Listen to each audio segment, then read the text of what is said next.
Greetings to all of you, my friends out there listening to me.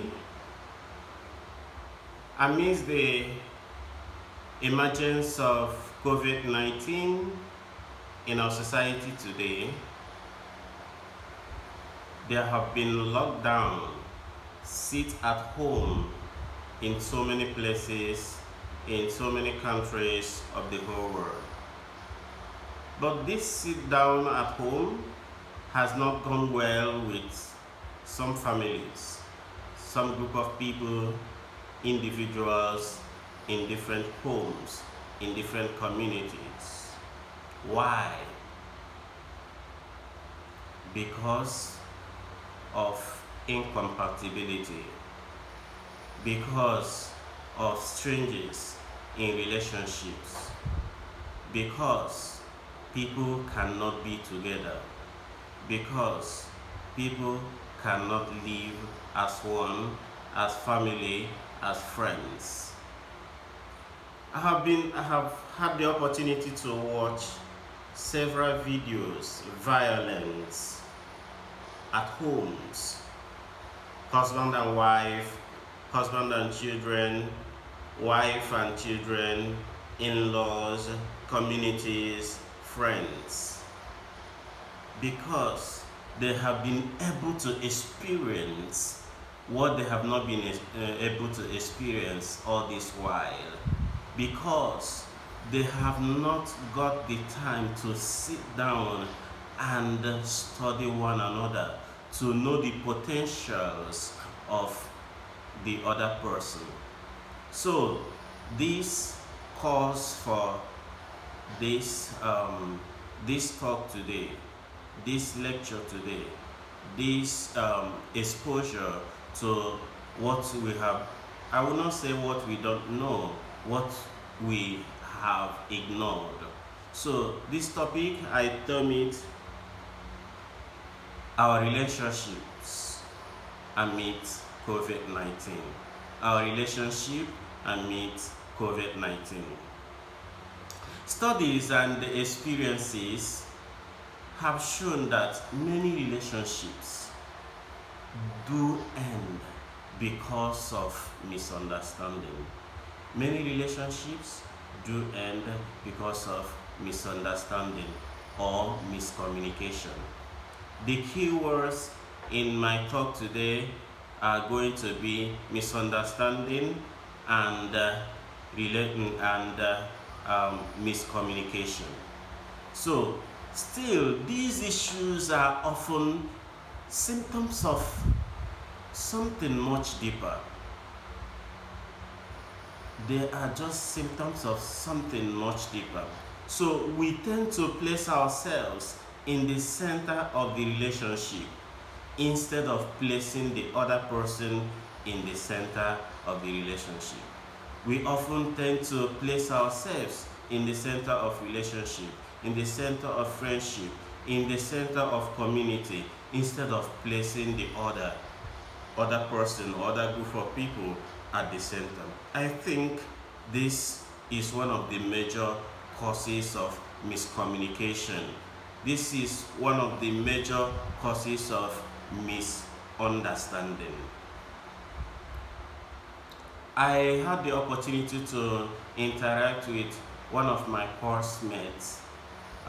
He's a marriage counselor, and he was telling me he had a scenario whereby a lady from my culture, who married a Westerner, an American. There have been misunderstanding in their relationship. There have been problems, and he got the opportunity to come in between them to reconcile them together. And one of the major problems between these two guys is miscommunication, misunderstanding. He says the lady, based on my culture in the olden days, the lady always, or the wife, always wait or stand by her husband while her husband eats, and after then she can eat. In some places in my culture, though I will not support that kind of experience, that kind of culture, that kind of understanding. And this lady was grown in this kind of culture, and this is what she knows. So she married this American, and for him, it shows that you are not comfortable with me. And the man says, why can't you sit down? Let us sit down and eat like friends. But it happens today, and tomorrow the lady goes back because that's what she's used to, and meets other problems. There is misunderstanding. This man never knew that this lady is out of respect, because our women those days did it because of the huge respect they had for the husband. And one of the issues is who makes the move when they are at the bed. So this man complains that he feels that this lady don't find me attractive, so she doesn't make the move. Why this lady, because of the way she was brought up, allows the husband to do so. But if this husband was able to understand her very well, he would have known that it's not a problem of he's not attractive to her, but she's struggling with her way of upbringing, and it's a sign of respect to the husband. So, if both people focus on placing the other person before themselves, there would be a much higher level of communication. In relationship, you have to put the other person at the center of the relationship, while the other person does the same. When you do that, you are able to understand each other. You are able to prioritize the other person more than yourself, not you, I, me alone. So, many people today enter into relationship to complete themselves. Many people today enter into relationships to complete their loneliness or their emptiness, which is not supposed to be so. People are not supposed to enter into relationship because of their loneliness or their emptiness. So usually, traditionally, people say, this is my other half, and this is my other half. So we come together to complete each other. No. For me, that is not an ideal. You're supposed to recognize that you are a complete person, and the other person recognizes that she or he is a complete person. So when you come together, you have the good intention of the other to give from what you have to the other person, and the other person have the mentality of knowing that he or she is a complete person to give to the other person, and there will be a very good relationship.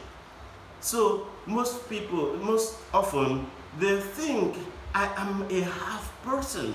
The other person thinks I am a half person. And when we come together, we complete each other.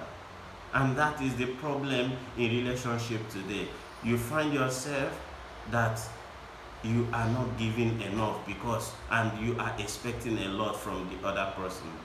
However, it should be that a whole person enters into relationship and give what he has to another person, and the another person does the same to another person. So in a spiritual principle in relationship, particularly in marriage, it is to appreciate one partner. The one partner is supposed to appreciate what other partner has, and the other partner appreciates what the other person has. Lack of appreciation often hinders good relationship, because you think the other person is going to complete you, and you keep on expecting, and at the end of the day, you see that he's not really completing you, or she's not really completing you. Rather, that you are a complete person, and you are there to assist the other one, and the other person will have that mentality that I am there to assist him or to assist her.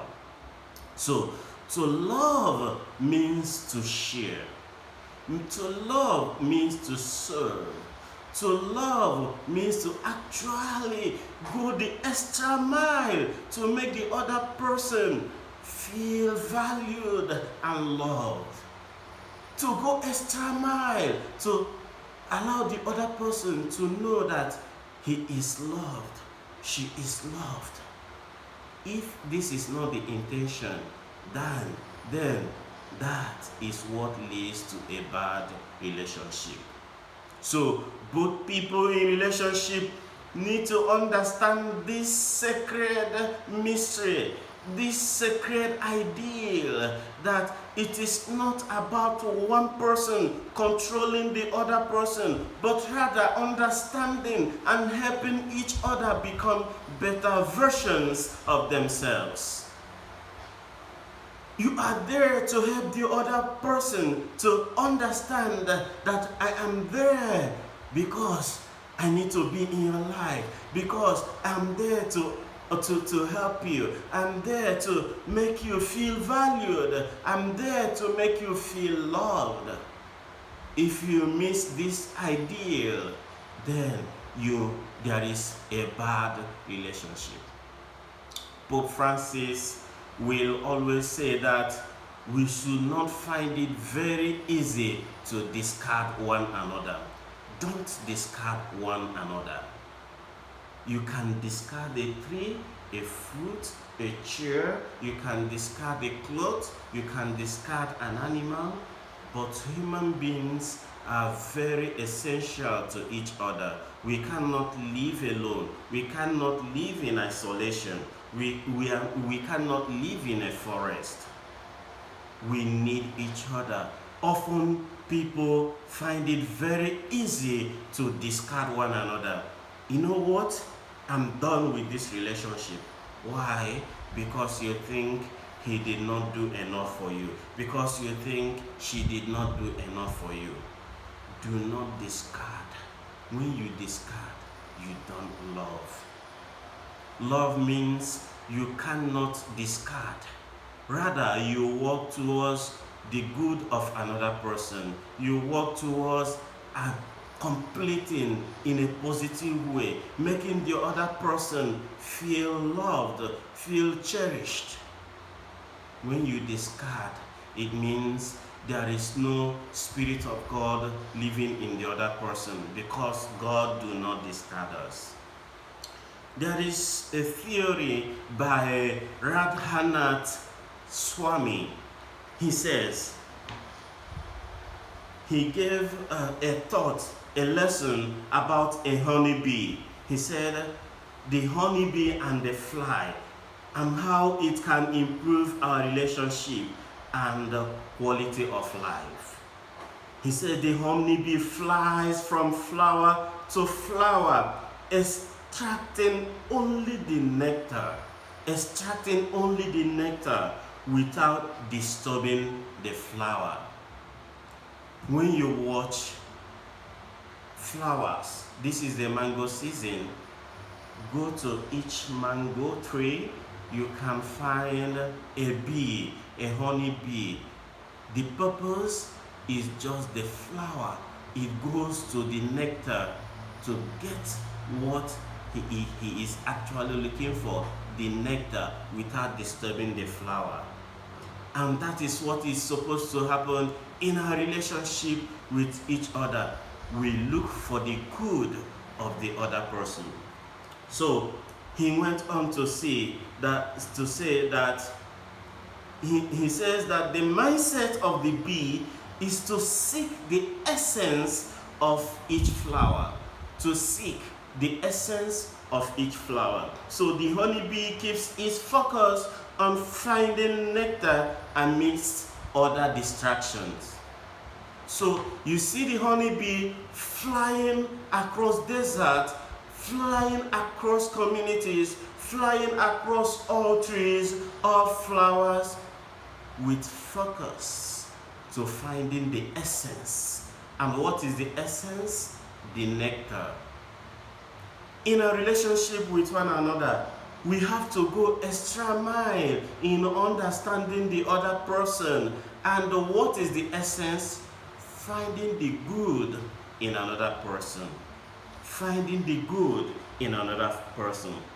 So, in our relationship, it teaches us the act of focusing on the positive and dealing appropriately with the fault in each other. It teaches us to focus on the positive of everybody and dealing appropriately the fault of each other. If you love a person, you are not going to notice that he kicked your leg. When he kicks your leg and you say, he's just joking. When he ignores you and forgets to greet you and he says, oh, who knows what he's thinking, maybe he's bothered, something is troubling him. That is love. That is love. You deal the fault, the weakness of the other person appropriately by neglecting what is not important and by focusing on the positive, what the person is able to do, how he can greet very well, how he can walk very well, how he can eat very well, how he can fly very well, how he can talk positively. In every human person, there is something good about the person. And when we focus on something good about the person, we make the person feel loved, feel cherished, feel belonged. Even when the person has weaknesses and faults, he can actually or she can actually deal with these weaknesses and faults appropriately. In the other hand, the fly, we talked about the bee, and now the fly represents another type of mindset in relationship. Swami says, the fly focuses on sucking an infectious scab. Focuses on sucking an infectious scab. It ignores hundreds of beautiful flowers and focuses on garbages and excrement. So it ignores the sweet fragrance of rose gardens. It ignores the sweet fragrance of a rose garden. You see the fly. The fly abandons all the beautiful flowers, all the beautiful environment. You are going to watch it when your room is dirty. You see the fly coming. And when it's neat, you see the fly keeps off. Imagine your kitchen. When it is in a mess, you see the ants, the fly, they come around. And when you forget to remove your bin, and you see the fly all over the place. When it is neat, you will not see any fly. This is what happens for toxic people in relationship. They only focus on the faults of another person. They only focus on the weaknesses of another person. In marriages, the partner only focus on what the wife did not do well, and what the husband did not do well. And they forget the sweat, the mopping of the house, the cooking, the nice talk, the keeping the place clean, the man going out making little dollar to come and for the family to find peace. But the bad person in relationship forget about the good and focus on the weakness of another person. So in our mindset in relationship, we should stop ignoring the good qualities in those around us and focusing on their faults. Fault finding is a habit. It does not stop except you pay attention to it. The more we give into it, the more we become obsessed by it. The more we give into complaining and fault finding, the more we become upset. And mind you, those who complain never stop complaining. They keep on complaining. They keep on complaining. And when you keep on complaining about your friend, about another person, about your partner in relationship, you are not going to see the good in that person. You keep on complaining, and your name will be a complainer. Forget about complaining. Forget about the fault of another person. Focus on the energy of another person. Focus on the strength of another person. Focus on the positive of another person. In the church, what do we say? Complain, he does this well, he does this bad, he didn't get this, he didn't get that. Focus on what the pastor of the church, the positive he is doing, and let the pastor focus on the positive the church members are doing, and we have a great relationship in a community of Christians. It is very important in our marriages, in families, in the church, in the communities. Focus on the positive and the strength of one another, and we have a good and better society, especially now everybody sits at home because of COVID-19. God bless you.